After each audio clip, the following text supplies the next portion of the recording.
México, 1990. Un país que parecía moverse en dos velocidades, el brillo del progreso y la sombra de la pobreza.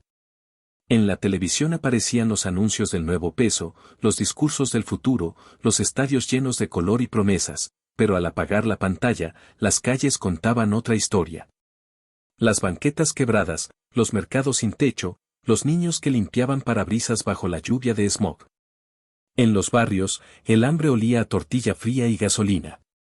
La violencia no era noticia, era rutina. Los periódicos traían cadáveres en la primera plana, entre anuncios de jabón y licuadoras. Las familias vivían con cerrojos nuevos cada mes.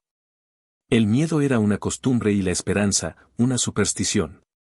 En ese México nació y creció Daniel Arismendi López, un hombre destinado a encarnar el terror colectivo. Nació en Miacatlán, Morelos, el 22 de julio de 1958, en una casa sin lujos ni promesas. Su infancia fue una mezcla de ruido, sol y necesidad.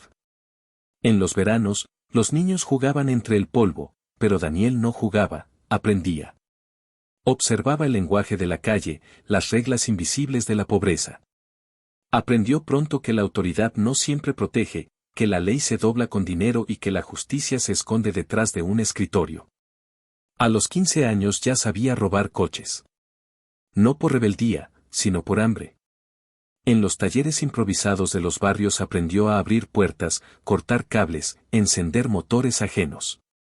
Era silencioso, rápido, eficiente. La policía lo atrapó una vez, quizá dos, pero salía siempre. En los 70, las cárceles mexicanas eran escuelas del crimen, quien entraba por robo salía con un doctorado en corrupción. Daniel creció con el rumor del dinero fácil, con el olor de la gasolina y la adrenalina de la fuga. No había héroes en su entorno. El narco, el político y el ladrón eran figuras parecidas, todos ganaban, ninguno pagaba.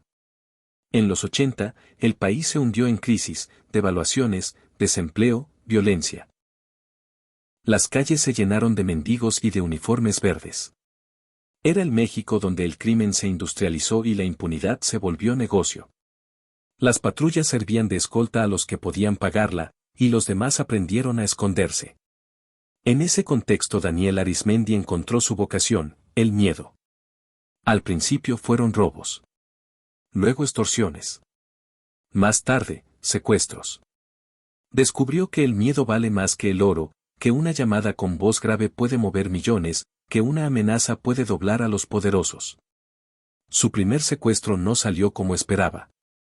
Improvisó un plan, mal armado y peor ejecutado. La víctima escapó. Pero algo se encendió en él, la sensación de poder, el control absoluto sobre otro ser humano. No se trataba solo de dinero. Era la satisfacción de decidir quién vive y quién sufre. Mientras México se acostumbraba a los noticieros llenos de balas, Daniel perfeccionaba su método.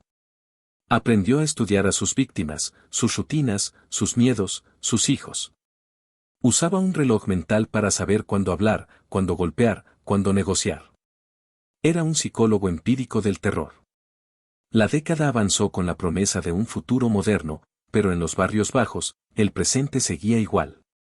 Las luces del norte se veían desde lejos.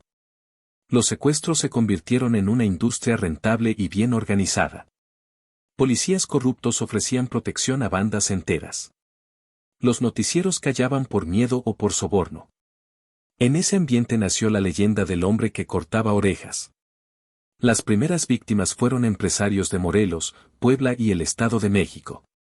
Los llevaban a casas de seguridad disfrazadas de talleres o bodegas. El silencio era su arma. Nadie sabía cuántas personas estaban desapareciendo. Las familias negociaban en secreto para no provocar a los secuestradores. Daniel ya no era el joven mecánico, ahora era jefe, estratega y verdugo. Su organización se movía como un enjambre. Tenía hombres armados, informantes, choferes, vigilantes y hasta cocineras que sabían guardar secretos. Compró casas, autos, radios y uniformes falsos. Podía ser policía, ingeniero o sacerdote, según el disfraz del día. Pero lo que lo hizo legendario no fue la cantidad de secuestros, sino su método, cuando los familiares dudaban en pagar, enviaba una prueba, una oreja humana dentro de una bolsa. Era su firma, su sello de poder. El país entero empezó a susurrar su apodo, el Mochaorejas. Cada oreja enviada era una noticia que no llegaba a los medios, pero corría en las calles. La gente dejó de confiar. Nadie sabía si el hombre que saludaba afuera del banco era un vecino o un informante. En las oficinas, los empresarios bajaban la voz al hablar de dinero. En los hogares, los niños aprendían a no abrir la puerta a nadie. Daniel Arizmendi había logrado lo impensable, convertir el miedo en un mercado. Mientras el país discutía devaluaciones, él negociaba rescates. Y mientras los políticos hablaban de progreso, las familias rezaban por teléfono. En el fondo, México entero parecía dividido entre los que podían pagar por su seguridad y los que rezaban para no ser vistos. En cada esquina se vendían candados, armas y perros guardianes. El secuestro se volvió la sombra de la clase media, nadie estaba a salvo. Y en medio de esa oscuridad, el Mochaorejas crecía como un mito. Los rumores hablaban de él como de un monstruo. Algunos decían que era ex policía, otros que tenía pactos con demonios. La verdad era más simple, tenía dinero, cómplices y ausencia total de compasión. Su red llegó a operar en varios estados. A veces dejaba ir a las víctimas tras el pago, otras desaparecían para siempre. Las casas donde las mantenía eran silenciosas, frías, sin ventanas. A los guardias les decía que no pensaran, solo obedecieran. Les pagaba bien y los amenazaba mejor. Cada vez que cobraba un rescate, cambiaba de ciudad. La prensa apenas alcanzaba a seguirlo. Pero el miedo ya era nacional. El nombre Mochaorejas se convirtió en sinónimo de terror. Eran los últimos años del siglo y México ardía entre promesas políticas y cadáveres. El país aprendió que el progreso también puede oler a sangre. Y Daniel Arizmendi, desde la sombra, seguía cortando orejas para recordarles a todos quién mandaba. Para 1995, México era un hervidero. El dinero se había vuelto humo, la crisis del peso arrasó con ahorros, empleos y esperanzas. La gente salía a las calles a vender lo que podía, los políticos hablaban de transición democrática, pero en los barrios se hablaba de sobrevivir. La pobreza era un monstruo cotidiano, y la impunidad su sombra más fiel. En ese escenario, Daniel Arizmendi ya no era un ladrón más. Se había convertido en un estratega del miedo, un empresario del crimen. Tenía casas en Morelos, Puebla, Veracruz y el Estado de México, bodegas camufladas, túneles, autos con compartimentos secretos. Su red se expandía como una infección silenciosa. Cada secuestro financiaba el siguiente. Las autoridades lo sabían, pero mirar para otro lado era más rentable. Algunos policías recibían sobres con dinero, otros simplemente temían enfrentarlo. México vivía una guerra no declarada, la de los pobres contra los poderosos, la de los poderosos contra el miedo, y la de todos contra la desconfianza. Daniel entendió ese lenguaje. Donde la ley se vendía, él compraba. Donde la gente callaba, él hablaba con dinero. Sus secuestros eran quirúrgicos. Elegía víctimas con precisión matemática, empresarios, doctores, ganaderos, dueños de talleres. Siempre alguien con familia, alguien con miedo que pudiera pagar. Lo seguía durante días, estudiaba su rutina, conocía sus horarios, sus calles, sus costumbres. Cuando los atrapaba, la operación era tan rápida que las familias tardaban horas en notar su ausencia. El infierno empezaba en el momento en que escuchaban su voz.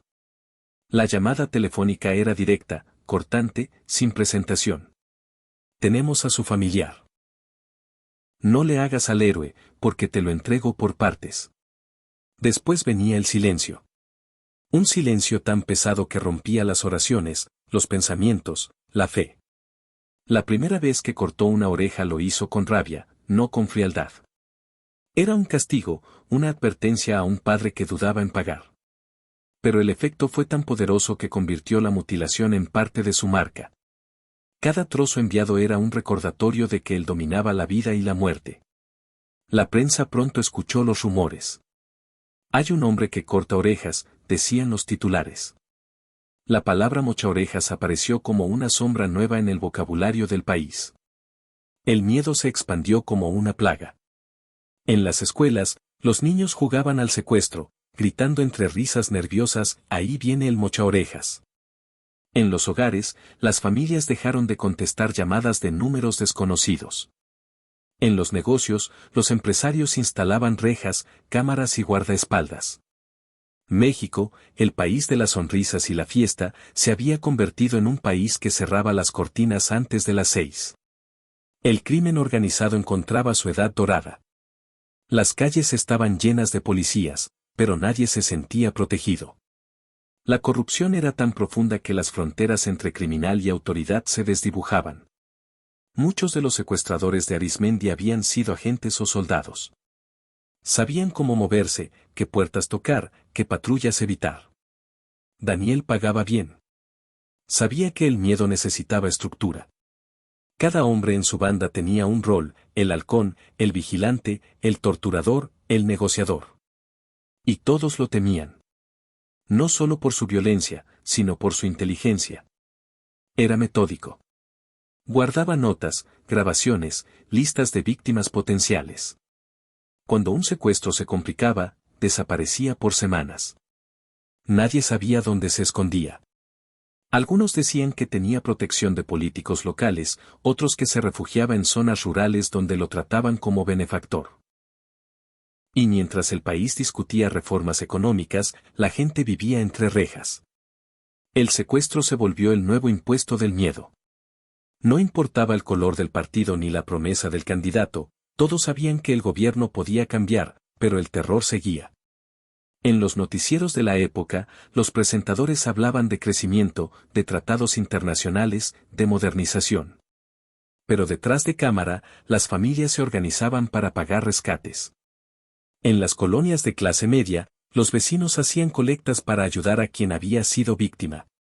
Las historias eran escalofriantes.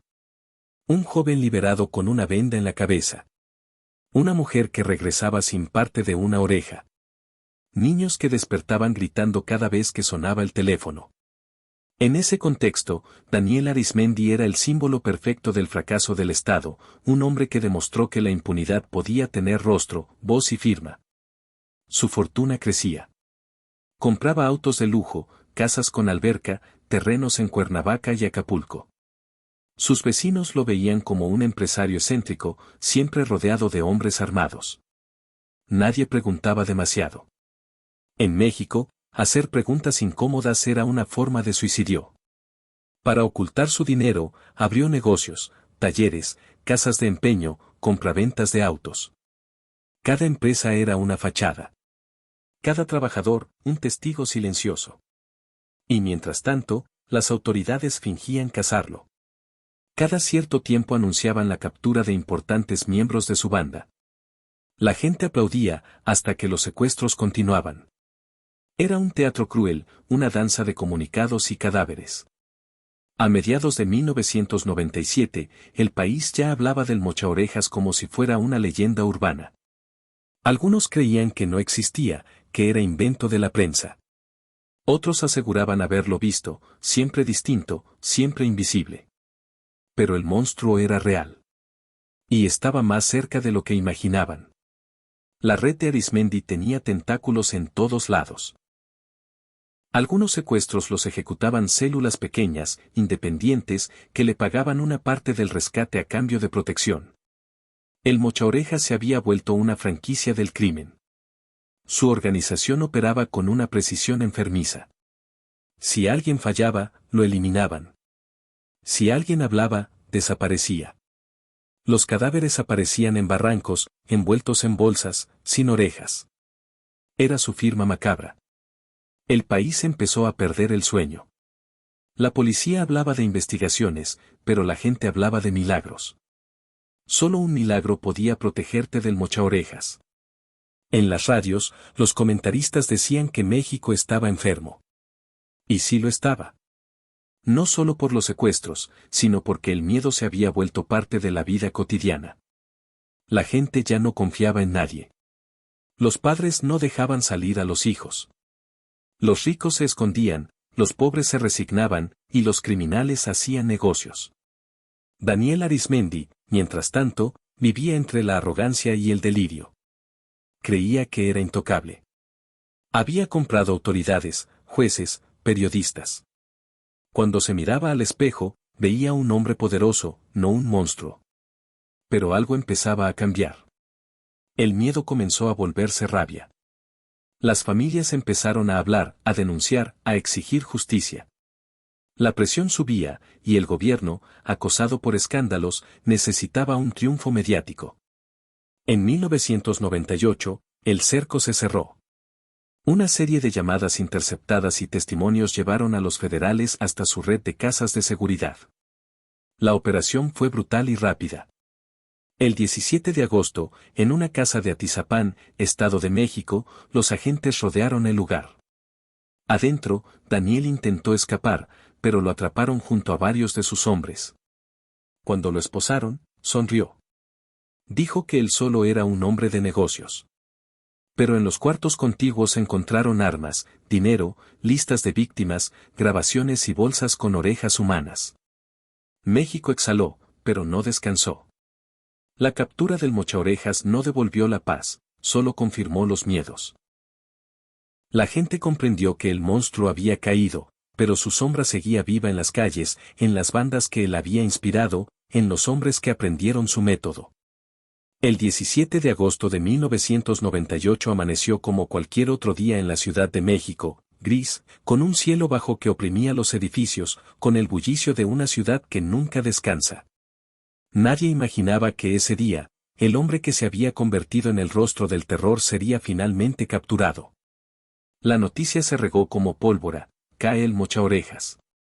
Por primera vez en años, la palabra miedo se mezcló con la palabra esperanza.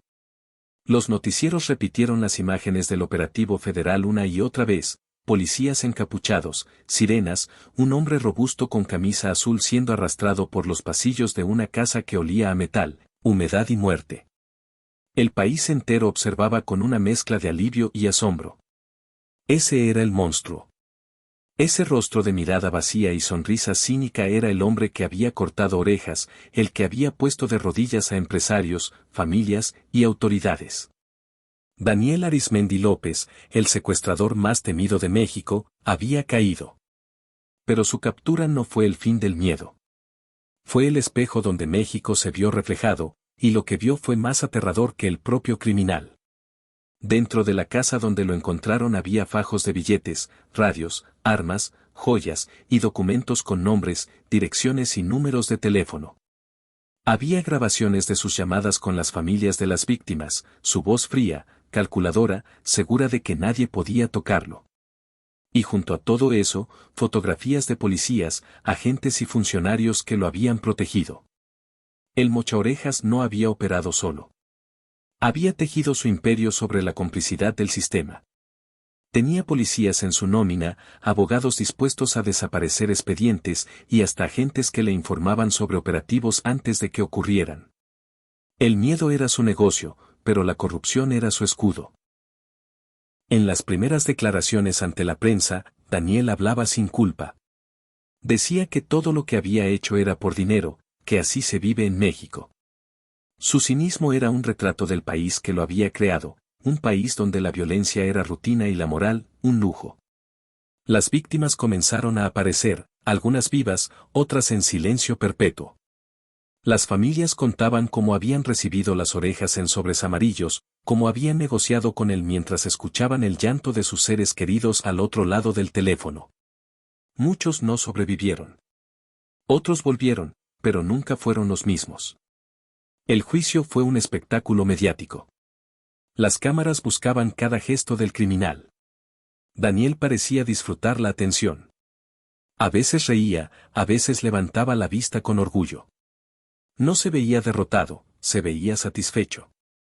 Cuando el juez leyó los cargos, secuestro, homicidio, delincuencia organizada, portación de armas, asociación delictuosa, el silencio en la sala era absoluto. Daniel escuchaba como quien oye un listado de canciones. Cuando le preguntaron si se arrepentía, dijo: de lo único que me arrepiento es de haber confiado en la gente equivocada. Aquella frase fue más que arrogancia. Fue una sentencia para todo un país. El Mochaorejas no se veía como asesino, sino como víctima de un sistema que premiaba al corrupto y castigaba al débil. En 2003, un tribunal lo condenó a 390 años de prisión. Pero en México, la ley limitaba la pena máxima efectiva a 60 años. La justicia tenía un techo, y el infierno de sus víctimas, no. Fue trasladado al penal de máxima seguridad del Altiplano, una fortaleza de concreto y acero. Las celdas eran frías, el silencio pesado. Ahí, donde antes estuvo el Chapo Guzmán y otros monstruos del país, Daniel pasó a ser uno más, un número, una sombra en el pasillo. Pero ni siquiera tras las rejas desapareció su influencia. Desde prisión seguía dando órdenes, contactando abogados, revisando negocios. Su familia también estaba implicada. Varios de sus hermanos, su esposa y sus hijos participaron en los secuestros. Era un clan de sangre y miedo. Una empresa familiar del horror. Fuera de las paredes del penal, México seguía temiendo. La captura del Mochaorejas no detuvo los secuestros, al contrario, inspiró nuevas bandas. El método de enviar una oreja se volvió moda entre criminales. El miedo ya no tenía dueño, era un patrimonio nacional.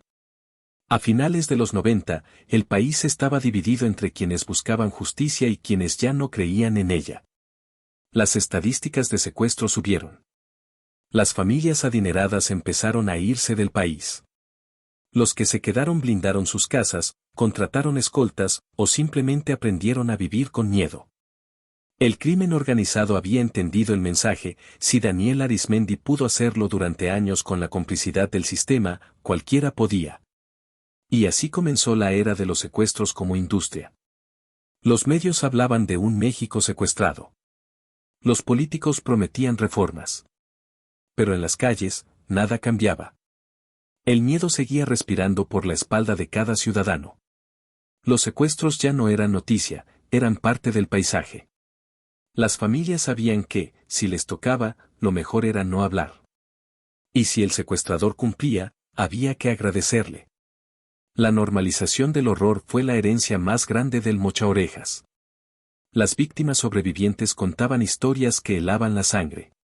Una mujer relató cómo la mantuvieron encadenada por 23 días, sin ver la luz del sol. Un joven liberado confesó que lo hicieron escuchar la mutilación de otro cautivo como advertencia. El dolor se volvió un lenguaje compartido, una cicatriz nacional. En los barrios, los niños ya no soñaban con ser futbolistas o doctores. Querían ser como el Mochaorejas, tener dinero, respeto y poder. Ese era el verdadero triunfo del criminal, haber convertido el miedo en aspiración. Mientras tanto, en prisión, Daniel seguía sonriendo.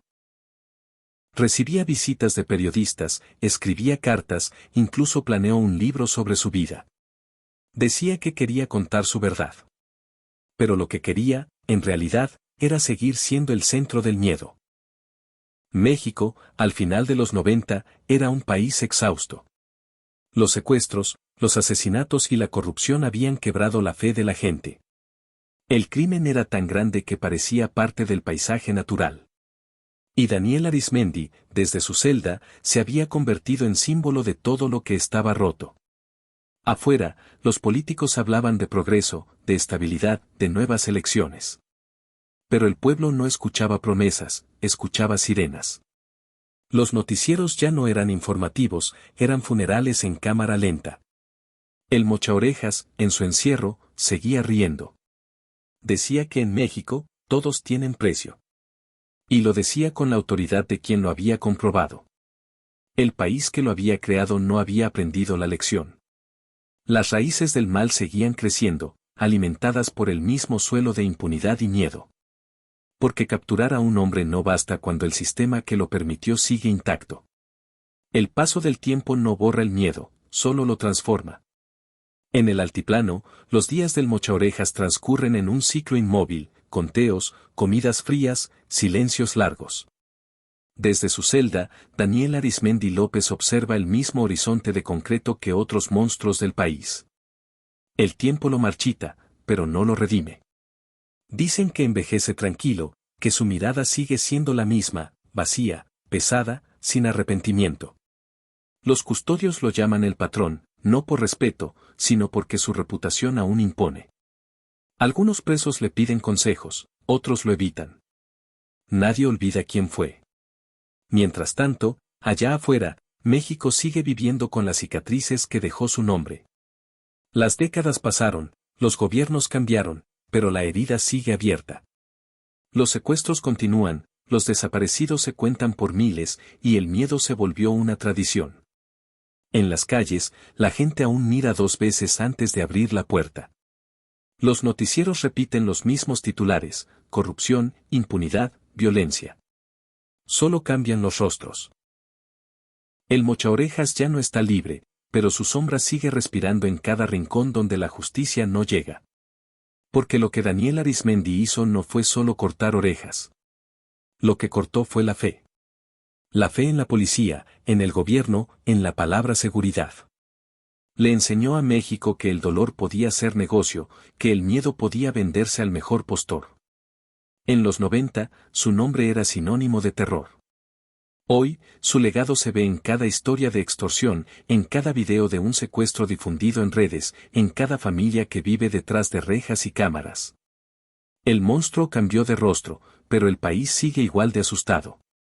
Dentro del penal, Daniel recibe cartas.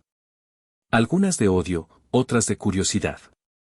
Hay quienes lo admiran como símbolo del poder contra el sistema, y hay quienes lo maldicen por las noches. Él lee cada palabra con la calma de quien ya no teme nada. Porque el verdadero castigo no es la prisión, sino el olvido. Y Daniel Arizmendi, con su nombre tatuado en la memoria colectiva, sabe que nunca será olvidado. En entrevistas breves, cuando le preguntan si se arrepiente, responde con ironía: yo no inventé el miedo. México ya lo traía. Yo solo lo vendí mejor. Y en esas palabras yace la verdad más amarga. El Mochaorejas no nació en el vacío, fue producto de un país quebrado. De un sistema que abandonó a los suyos, que permitió que el crimen fuera oficio y el dolor, moneda. Porque detrás de cada criminal hay un contexto que lo alimenta. Detrás de cada secuestro hay una historia de corrupción, un policía comprado, un juez ciego, un ciudadano desesperado. Daniel Arizmendi solo puso rostro a una estructura que ya existía, la del México olvidado, el México que sobrevive, el México que aprendió a convivir con el miedo. En las noches del penal, cuando el viento silba entre los pasillos y las luces parpadean, dicen que Daniel Arizmendi se levanta y camina despacio hasta la ventana. Allí se queda, mirando la nada, como si esperara escuchar un teléfono sonar al otro lado del tiempo. Porque para él, el sonido del miedo era música. Y el silencio, castigo. Fuera de los muros, las familias que alguna vez lloraron su nombre siguen viviendo entre cicatrices invisibles. Algunas jamás recuperaron a sus seres queridos. Otras aprendieron a callar, porque hablar no sirve cuando la justicia no escucha. México se acostumbró a llorar en silencio. Cada cierto tiempo, su historia vuelve a los noticieros, como un fantasma que se niega a desaparecer. Nuevos secuestradores usan su método. Nuevos políticos prometen erradicar el crimen. Y el pueblo, cansado, solo asiente. Porque ya ha visto este ciclo antes: promesas, sangre, olvido. El Mochaorejas no fue solo un nombre. Fue un síntoma.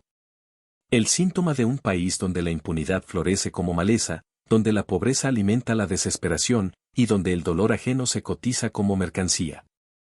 Su caso marcó un antes y un después.